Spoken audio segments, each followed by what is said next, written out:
إن الحمد لله نحمده ونستعينه ونستغفره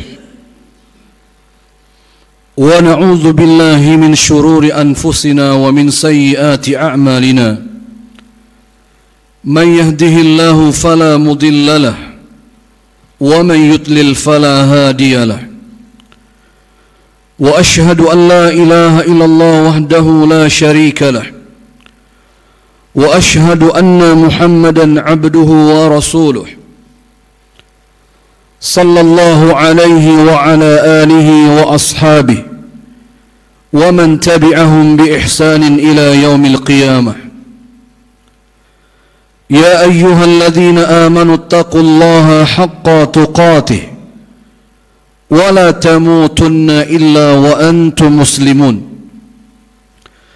يا أيها الناس اتقوا ربكم الذي خلقكم من نفس واحدة وخلق منها زوجها وبث منهما رجالا كثيرا ونساء واتقوا الله الذي تساءلون به والأرحام إن الله كان عليكم رقيبا يا أيها الذين آمنوا اتقوا الله وقولوا قولا سديدا يصلح لكم أعمالكم ويغفر لكم ذنوبكم ومن يطع الله ورسوله فقد فاز فوزا عظيما أما بعد فإن أصدق الحديث كتاب الله وخير الهدي هدي محمد صلى الله عليه وسلم وشر الأمور محدثاتها وكل محدثة بدعة وكل بدعة ضلالة وكل ضلالة في النار أو كما قال رسول الله صلى الله عليه وسلم. معاشر المسلمين جماعة صلاة الجمعة رحماني ورحمكم الله. Sungguhnya dunia yang saat ini kita berada di dalamnya bukanlah tempat yang kekal bagi kita. Maka dunia yang pernah digambarkan oleh Nabi sallallahu alaihi wasallam, antara kita dengan dunia seperti seorang musafir, bagaikan orang yang asing. Dan dunia hanyalah tempat tinggal, hanya tempat persinggahan yang akan kita tinggalkan. Yang kemudian kita akan berjalan menuju tempat kita yang sesungguhnya, kampung halaman kita yang kita rindukan. Sehingga dunia betul-betul merupakan tempat untuk kita berbekal, untuk kita kembali ke kampung halaman kita yang kekal abadi ini. Sebagaimana hal yang disebutkan Nabi sallallahu alaihi wasallam dalam wasiatnya kepada Ibnu Umar radhiyallahu anhuma dalam hadis yang sahih diriwayatkan oleh Al-Imam Al-Bukhari hadis ini, di mana saat itu Ibnu Umar mengatakan, akhadha Rasulullah sallallahu alaihi wasallam bimankibi faqala kun fid dunya ka'annaka gharib aw 'abiru sabil. وكان ابن عمر يقول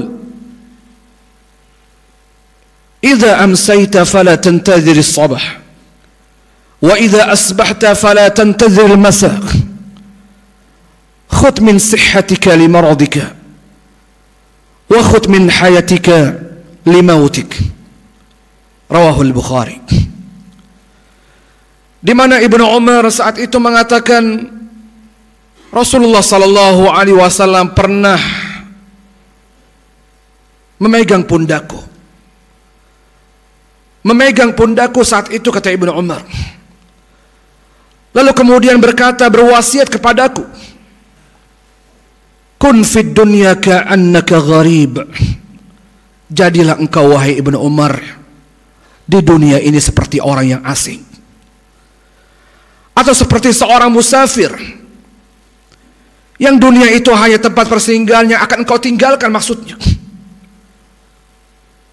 Yang dunia ini bukan tempat kita, yang kemudian kita kekal di dalamnya. Tempat kita berbekal untuk menuju kampung halaman yang kita rindukan, yang kekal abadi nantinya. Lalu kemudian Ibnu Umar juga berpesan kepada kita semua, agar dengan ini, dengan apa yang disampaikan oleh Nabi SAW, kita betul-betul menyiapkan bekal dengan banyak beramal untuk menghadapi kehidupan setelah kehidupan kita di dunia ini. Kehidupan kita yang sesungguhnya jamaah. Kehidupan yang para ulama mengatakan kehidupan yang hanya ada dua saat itu. Apakah kebahagiaan yang abadi atau kesengsaraan yang abadi buat kita?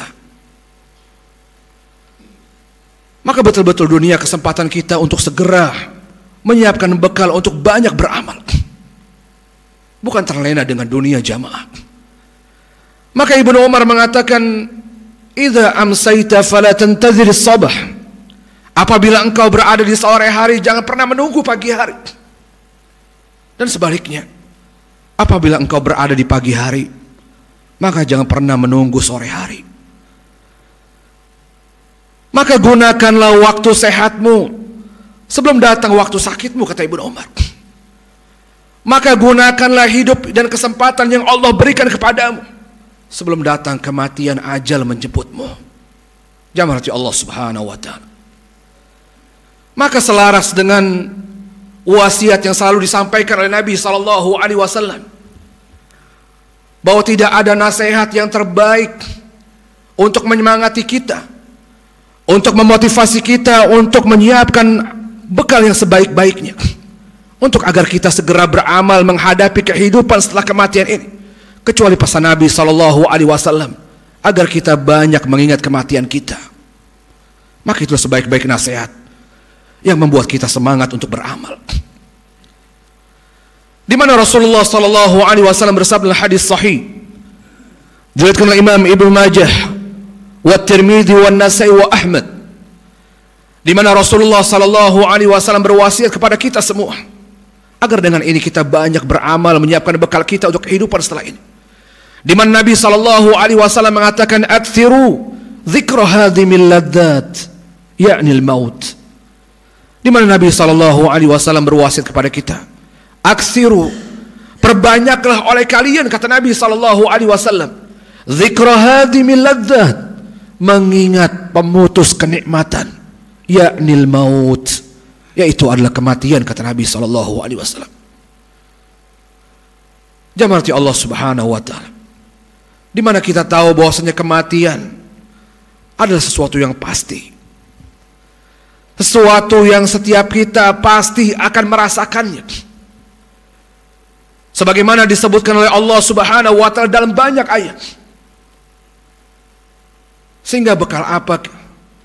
Seberapa banyak bekal kita menghadapi kematian ini yang setiap kita pasti akan merasakannya.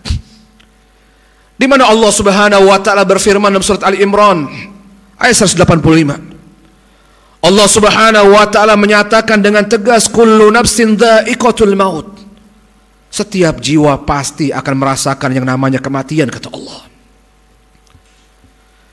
Maka tidak ada seorang pun yang bakal selamat, jamaah. Kalau ada yang bertanya apakah ada orang yang akan selamat dari yang namanya kematian ini, maka jawabannya kalaupun ada, maka pasti Nabi kita SAW adalah orang yang akan selamat dari kematian ini. Tapi buktinya Allah Subhanahu wa ta'ala jauh-jauh hari, Allah Subhanahu wa ta'ala telah mengumumkan kematian Rasulullah SAW. Seperti misalnya Allah Subhanahu wa ta'ala menyebutkan dalam surat Az-Zumar ayat 30, Allah Subhanahu wa ta'ala telah mengumumkan kematian Rasulullah SAW. Apa kata Allah Subhanahu wa ta'ala?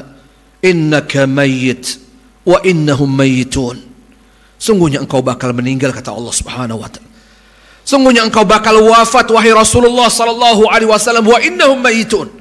Dan juga mereka semua pun akan meninggal dunia, kata Nabi, kata Allah Subhanahu wa ta'ala. Sehingga tidak ada, jamaah, orang yang bakal selamat dari kematian. Tidak ada orang dari awal Allah Subhanahu wa ta'ala menciptakan makhluknya yang Allah jadikan satu di antara mereka, Allah khususkan di mana mereka akan hidup kekal abadi di dunia ini. Tidak ada. Kita lihat bagaimana Allah pun berfirman yang menyatakan bahwa tidak ada satu manusia pun yang akan hidup kekal abadi di dunia ini, sekalipun dia seorang nabi yang dicintai oleh Allah Azza wa Jalla. Allah Subhanahu wa taala berfirman dalam surat Al-Anbiya ayat 34 sampai 35. Allah Subhanahu wa taala berfirman, "Wa ma ja'alna li basharin min qablikal khulda afa in mitta fahumul khalidun kullu nafsin dha'iqatul maut." Di mana Allah Subhanahu wa taala mengatakan, dan kami tidak pernah menjadikan kehidupan yang abadi bagi satu manusia pun, kata Allah, sebelum kamu wahai Rasulullah. Afa imitta, kalau engkau saja akan kami matikan, kata Allah. Kalau engkau saja wahai Nabi, maka kami akan matikan engkau. Fahumul khalidun, maka bagaimana mungkin yang lain selain engkau itu akan hidup kekal? Bagaimana mungkin orang selain engkau wahai Nabi, yang engkau saja kami matikan, kata Allah Subhanahu wa taala, lalu mereka bisa hidup kekal? Tidak mungkin, kata Allah. Lalu Allah kembali mengulangi firman-Nya, kullu nafsin dha'iqatul maut. Setiap jiwa pasti akan merasakan kematian, kata Allah Subhanahu wa taala. Masyarul muslimin jamaah salat Jumat rahimani wa rahimakumullah. Bahkan Allah Subhanahu wa taala menyebutkan, sekalipun sehebat apapun manusia itu, kata Allah Subhanahu wa taala, sekalipun manusia dengan segala kecanggihan yang bisa dia buat dan rekayasa agar dia selamat dari yang namanya kematian, maka ketahuilah Allah Subhanahu wa taala telah menyatakan dalam banyak ayat, pasti kematian itu pun akan sampai dan datang serta menjemputnya, kata Allah Subhanahu wa taala. Mau kemana orang itu akan berlari? Mau kemana manusia itu akan bersembunyi menyelamatkan diri dari kematiannya? Maka sungguhnya Allah Subhanahu wa taala telah menyampaikan ini. Betapa betul kematian itu bagi manusia ada sesuatu yang sangat mengerikan. Kalau seandainya dia tahu akan datang kematian kepadanya, maka pastinya manusia itu akan lari sejauh-jauhnya dari kematian itu. Maka pastinya manusia itu akan berupaya sekuat mungkin untuk menyelamatkan dirinya dari namanya kematian ini.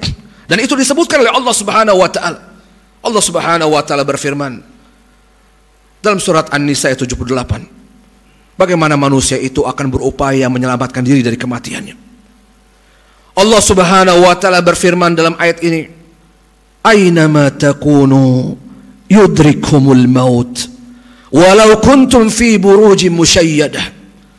Di mana saja kalian berada bersembunyi, kata Allah Subhanahu wa taala, yang menunjukkan sifat manusia. Kalau seandainya dia tahu dengan kematian, dia akan bersembunyi. Dia akan menyelamatkan diri sebisa mungkin. Sehingga Allah mengatakan dalam ayat ini, "Aynama takunu." Di mana saja engkau berada, kata Allah. Di mana saja engkau bersembunyi, kata Allah Subhanahu wa taala, yudrikumul maut. Pasti kematian itu akan menjemputmu, kata Allah. Pasti kematian itu akan menemuimu, kata Allah Subhanahu wa taala. Walau kuntum fi burujin musyayyadah. Walaupun engkau bersembunyi di balik benteng yang tinggi, yang kokoh, yang lagi maha kuat, kata Allah Subhanahu wa taala, pasti mati itu akan menemuimu, kata Allah Subhanahu wa taala. Dalam ayat yang lain Allah juga berfirman dalam surat Al-Jumu'ah ayat 9. Juga Allah menyebutkan yang senada dengan ini.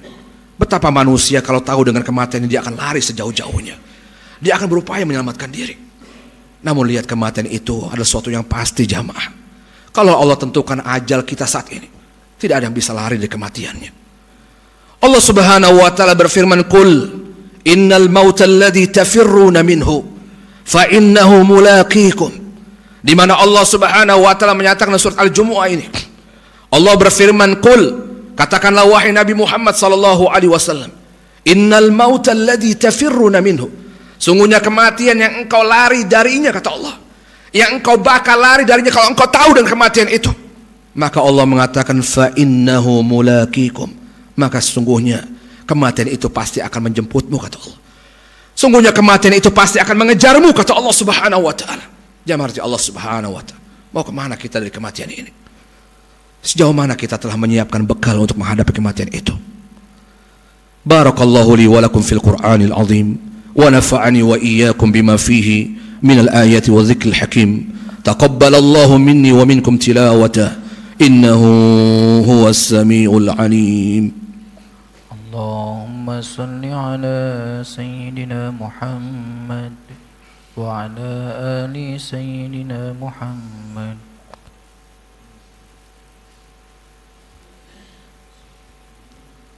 Alhamdulillah, wassalatu wassalamu ala Rasulillah wa ala alihi wa sahbihi wa mawalah. Wa ashhadu an la ilaha illallah wahdahu la syarika lah. Wa ashhadu anna Muhammadan abduhu wa rasuluh. Sallallahu alaihi wa ala alihi wa sahbihi wa sallama tasliman katsira. Amma ba'du. Fa ya ayyuhal hadirun ittaqullah faqad fazal muttaqun. Ma'asyiral muslimin jamaah salat Jumat rahimani wa rahimakumullah. Sehingga Nabi SAW ketika ditanya oleh para sahabat yang suatu ketika datang kepada Nabi SAW bertanya kepada Rasulullah SAW, ya Rasulullah, ayyul mu'minina akyas? Wahai Rasulullah, orang beriman yang semacam apa yang paling cerdas di sisi Allah Subhanahu wa taala? Maka Rasulullah SAW menjawab saat itu. Rasulullah tidak menjawab orang yang paling cerdas di antara orang beriman yang paling banyak hartanya, tidak. Rasulullah juga tidak pernah menjawab orang yang paling banyak titelnya misalnya berderet di belakang namanya, tidak. Atau orang yang paling dihormati, dielukan di masyarakat, tidak. Kita lihat bagaimana sahabat ini bertanya kepada Rasulullah, ya Rasulullah, orang yang beriman yang seperti apa yang paling cerdas di sisi Allah Subhanahu wa taala? Apa yang dijawab oleh Nabi jamaah? Nabi mengatakan, aktsaruhum lil mauti dzikra wa ahsanuhum lima ba'dahu isti'dadan fa ulaikal akyas. Nabi SAW mengatakan seorang mukmin yang paling cerdas, kata Nabi, adalah orang yang paling banyak di antara mereka yang mengingat kematiannya, kata Nabi. Dan orang yang paling bagus dalam menyiapkan bekal untuk menghadapi kehidupan setelah kematiannya itu, kata Nabi. Mereka lah orang yang cerdas, kata Nabi. Mereka lah orang yang cerdas, kata Nabi SAW. Itulah orang yang cerdas, kata Nabi. Orang yang selalu banyak mengingat kematiannya, yang sehingga itu dengan itu dia betul-betul memperbagus bekal. Dia menyiapkan amal untuk menghadapi kematiannya, kehidupan setelah kematiannya ini, kata Nabi SAW. Tentunya kematian yang kita akan menyesal jamaah kalau saat kita menghadapi kematian namun tidak ada bekal yang kita siapkan. Sebagaimana hal ini juga diingatkan oleh Allah Subhanahu wa taala dalam banyak ayat. Bagaimana fenomena saat orang itu dijemput ajalnya oleh Allah Subhanahu wa taala. Pada saat orang itu belum siap, pada saat orang itu belum menyiapkan bekalnya untuk menghadapi kematian dan kehidupan setelahnya. Seperti halnya Allah Subhanahu wa taala berfirman dalam surat Al-Mu'minun ayat 99 sampai 100. Allah Subhanahu wa taala berfirman, "Idza jaa ajaluhum idza jaa ahadahumul maut qala rabbirji'un la'alli a'malu salihan fima taraktu kalla innaha kalimatun huwa qailuha." Di mana Allah Subhanahu wa taala berfirman menggambarkan tentang fenomena orang yang akan dijemput ajalnya, menghadapi kematiannya. Apa yang akan dia lakukan saat itu jamaah? Pada saat dia melihat bahwa azab Allah Subhanahu wa taala depan matanya, tidak ada bekal untuk menjadi tameng untuk menghadapi azab Allah Subhanahu wa taala ini. Maka Allah Subhanahu wa taala mengatakan, hatta idza jaa ahadahumul maut, sehingga apabila datang kematian kepada salah seorang di antara mereka manusia, maka ada di antara mereka kemudian mengatakan kepada Allah Subhanahu wa taala, rabbirji'un, ya Allah kembalikan aku ke dunia, ya Allah. Ya Allah kembalikan aku ke dunia. Buat apa jamaah? Kenapa orang yang akan dijemput ajalnya ini, orang yang akan menghadapi kematian ini, dia minta kepada Allah Subhanahu wa taala agar dia dikembalikan ke dunia lagi oleh Allah Subhanahu wa taala? Dia katakan kepada Allah, la'alli a'mal salihan, agar aku bisa menyiapkan bekal berupa amal solehku, ya Allah. Agar aku bisa beramal soleh, ya Allah. Fima taraktu, yang dahulu ketika aku hidup di dunia aku telah meninggalkannya, ya Allah. Aku telah menyanyiakannya, ya Allah. Masya Allah jamaah. Apa yang dikatakan Allah setelah itu? Maka Allah mengatakan, kalla, sekali-kali tidak mungkin, kata Allah. Itu kan ucapan kamu saja, kata Allah. Yang barangkali kalau seandainya orang ini pun dikembalikan ke dunia lagi, kata para ulama, maka Allah tahu dia tidak akan juga beramal, kata Allah Subhanahu wa taala. Maka penyesalan tinggal penyesalan jamaah. Juga hal ini disebutkan oleh Allah Subhanahu wa taala dalam ayat yang lainnya. Dalam surat Al-Munafiqun Allah Subhanahu wa taala juga mengatakan, "Wa anfiqu mimma razaqnakum min qabli an ya'tiya ahadakumul maut fayaqula rabbi laula akhartani ila ajalin qarib fa asaddaqa wa akum minas salihin wa la yu'akhirallahu nafsan idza jaa ajaluha wallahu khabirum bima ta'malun." Di mana Allah Subhanahu wa taala banyak mengingatkan kita agar jangan sampai kita menyesal dan baru mau berbekal ketika ajal itu sudah tiba di depan kita, jamaah. Allah Subhanahu wa taala mengatakan, mengingatkan, wa anfiqu, dan berinfaklah kalian. Dan beramal solehlah seperti berinfaklah kalian, kata Allah Subhanahu wa taala, dari sebagian rizki yang kami karuniakan kepada kalian.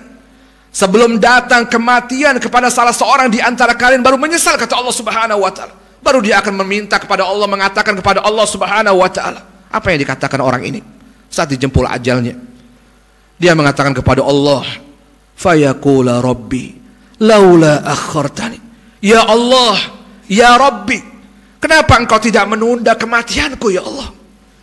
Kenapa engkau tidak menangguhkan kematianku walaupun dalam waktu yang sebentar saja ya Allah? Aku minta waktu yang sebentar untuk ditangguhkan kematianku. Untuk apa, jamaah? Kenapa orang ini meminta kepada Allah untuk ditangguhkan ajalnya, kematiannya, mautnya? Di mana dia minta kepada Allah bukan dalam waktu yang panjang. Dia tahu Allah tidak akan memberikan waktu yang panjang. Dia minta kepada Allah ila ajalin qarib, ya Allah, tangguhkan sebentar ya Allah. Buat apa? Dia katakan kepada Allah, fa as-saddaqah, agar aku bisa bersedekah ya Allah. Wa a'mal wa akum minas salihin, dan aku agar aku bisa banyak beramal saleh dengan yang lainnya ya Allah. Biar aku bisa sholat dulu ya Allah. Biar aku bisa berbakti dulu kepada orang tuaku ya Allah. Biar aku bisa berbuat baik dulu dengan tetanggaku ya Allah. Biar aku bisa beramal soleh yang lainnya, berpuasa dan sebagainya. Tapi apa kata Allah, jamaah? Allah mengatakan dalam ayat kemudian, ayat selanjutnya, wala yu'akhirallah, dan sekali-kali Allah tidak pernah akan menunda satu jiwa pun apabila ajal kematian telah datang kepadanya, kata Allah. Sekali-kali tidak mungkin, kata Allah Subhanahu wa taala. Jamaah Allah Subhanahu wa taala. Maka sekali lagi, sebelum kita menyesal, mari kita segera beramal untuk menyiapkan bekal berupa amal soleh untuk menghadapi kehidupan akhirat kita yang kekal, jamaah Allah Subhanahu wa taala. Mudah-mudahan khutbah yang singkat ini bermanfaat buat kita, mengingatkan kita agar kita jangan sampai kita menunda untuk beramal. Mari kita segera beramal soleh, menyiapkan bekal kita untuk menghadapi kehidupan setelah kematian ini, yang ada saat itu hanyalah kebahagiaan yang abadi atau kesesaran abadi buat kita. Jamaah Allah Subhanahu wa taala, innallaha wa malaikatahu yusalluna 'alan nabi ya ayyuhalladzina amanu sallu 'alaihi wa sallimu taslima. Allahumma salli 'ala Muhammadin wa 'ala ali Muhammad kama sallaita 'ala Ibrahim wa 'ala ali Ibrahim innaka Hamidum Majid, wa barik 'ala Muhammad wa 'ala ali Muhammad kama barakta 'ala Ibrahim wa 'ala ali Ibrahim innaka Hamidum Majid. Allahumma ighfir lil muslimina wal muslimat wal mu'minina wal mu'minat الأحياء منهم والأموات. اللهم اغفر لنا ولإخواننا الذين سبقونا بالإيمان ولا تجعل في قلوبنا غلا للذين آمنوا ربنا إنك رؤوف رحيم.